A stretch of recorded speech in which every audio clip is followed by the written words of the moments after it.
warahmatullahi wabarakatuh. Selamat malam teman-teman semua.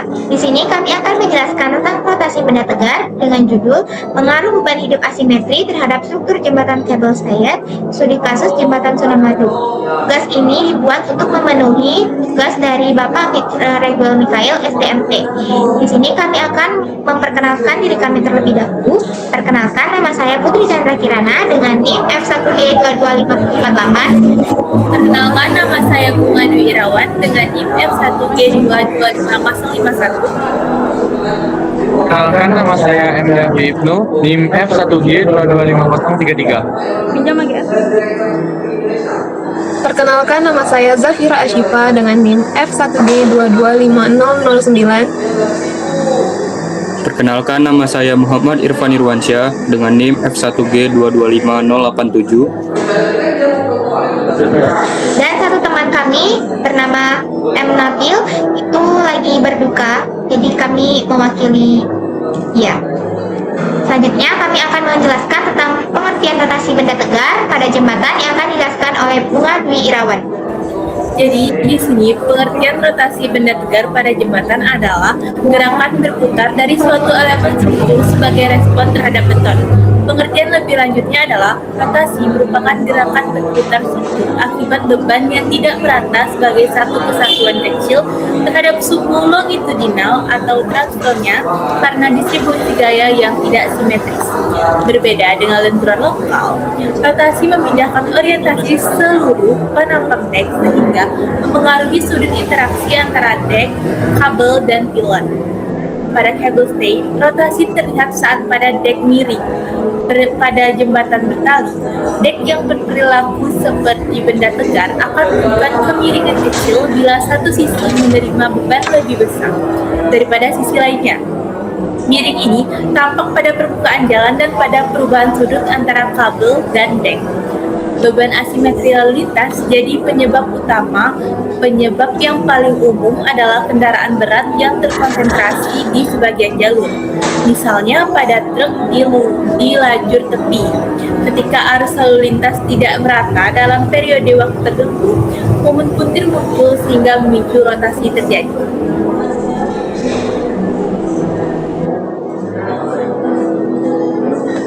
Selanjutnya ada beban hidup, asimetri, dan pengaruhnya. Beban hidup asimetri terjadi ketika lalu lintas tidak seimbang antara jalur kiri dan jalur kanan. Jadi itu kayak tidak seimbang gitu. Di kondisi ini muncul ketika jumlah berat atau posisi kendaraan cenderung menumpuk di satu sisi jalur. Jadi itu tidak setara dari antara sisi jalur tersebut. Dia menumpuk cuma di satu jalur.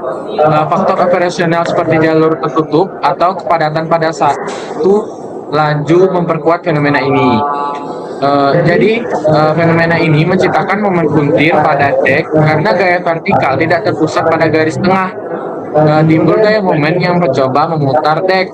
Momen ini bekerja melawan kekakuan dek dan sistem penopang sehingga menghasilkan rotasi yang bergantung pada beberapa kaku struktur.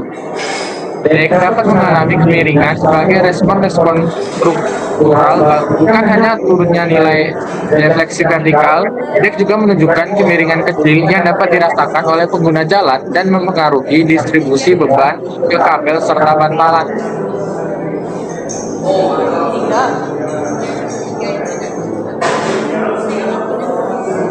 Lalu, peran kabel pada jembatan kabel stayed.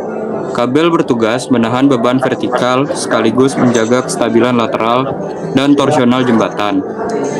Kabel ditata untuk memikul gaya vertikal dan juga membantu menjaga keseimbangan lateral serta resistensi terhadap torsi. Mereka juga berfungsi sebagai elemen penyalur gaya utama yang menghubungkan dek ke pilon. Lalu gaya kabel kiri kanan bisa berbeda saat beban asimetri ketika dek miring. Sudut kabel terhadap dek berubah sehingga gaya aksial pada kabel di satu sisi bertambah sementara di sisi lain berkurang. Perbedaan ini dapat memengaruhi bagaimana beban diteruskan ke menara dan pondasi. Perbedaan gaya juga memicu rotasi dek. Perubahan gaya kabel bukan hanya akibat rotasi, ia juga memperkuat rotasi karena ketidakseimbangan tarikan pada dua sisi dek. Jadi, pada dua umpan balik, Beban asimetris memicu rotasi, dan rotasi memperparah ketidakseimbangan gaya kabel.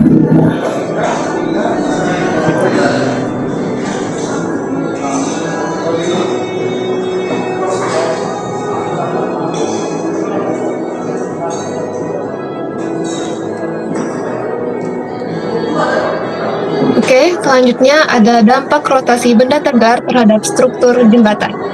Nah, dampak dari rotasi benda tegar ini berdasarkan dari yang kami cari ada 3. Pertama, pada kenyamanan pengguna yang menurun.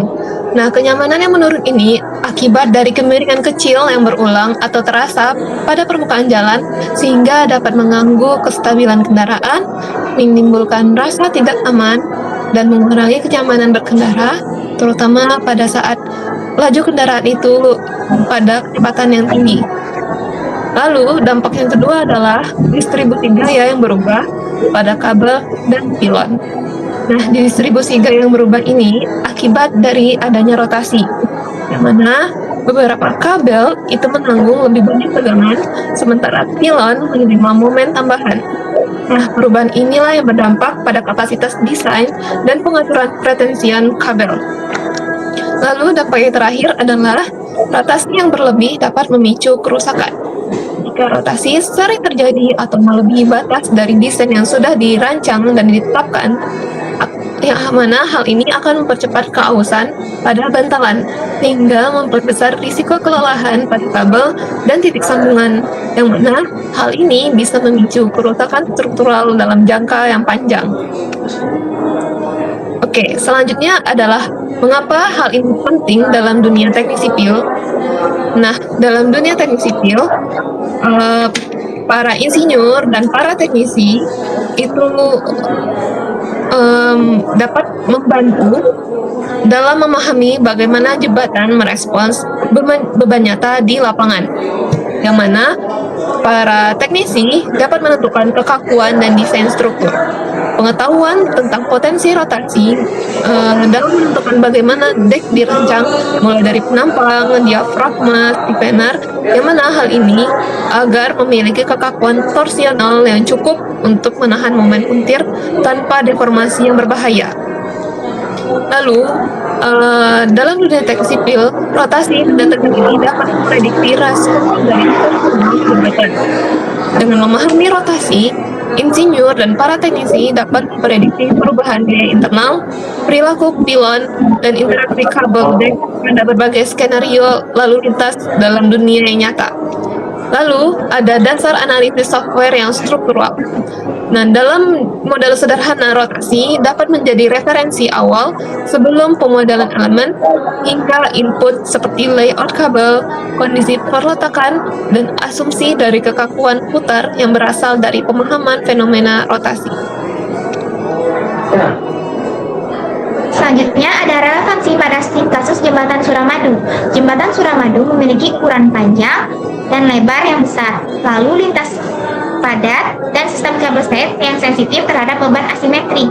Nah, kaitannya yang pertama itu karena lebarnya yang besar, terjadi potensi beban yang tidak merata atau tinggi karena Suramadu memiliki beberapa jalur dan area lintasan yang luas. Sangat mungkin kendaraan berat beroperasi di lajur tepi sehingga menciptakan asimetri beban yang nyata. Selanjutnya ada rotasi dek harus dimonitor. Mengingat trafik berat dan kondisi lingkungan, pemantauan terhadap kemiringan atau deformasi permukaan dek penting untuk mendeteksi dini perubahan perilaku struktur. Yang ketiga, ada kabel harus dikalibrasi untuk menahan torsi. Pretension dan konfigurasi kabel perlu disusun agar dapat mengimbangi variasi beban dan meminimalkan efek rotasi.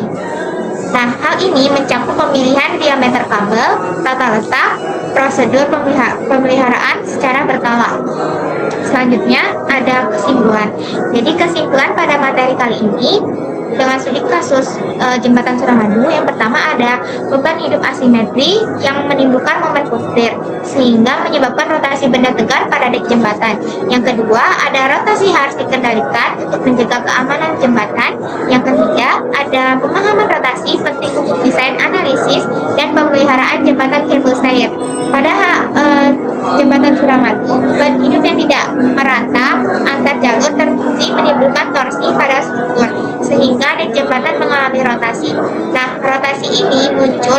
bagian jembatan menerima momen butir.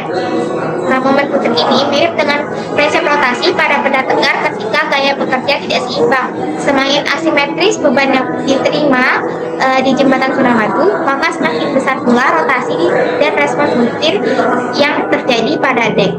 Nah, itulah kesimpulan yang dapat saya sampaikan, dan inilah presentasi yang dapat kami sampaikan pada rotasi benda tegar.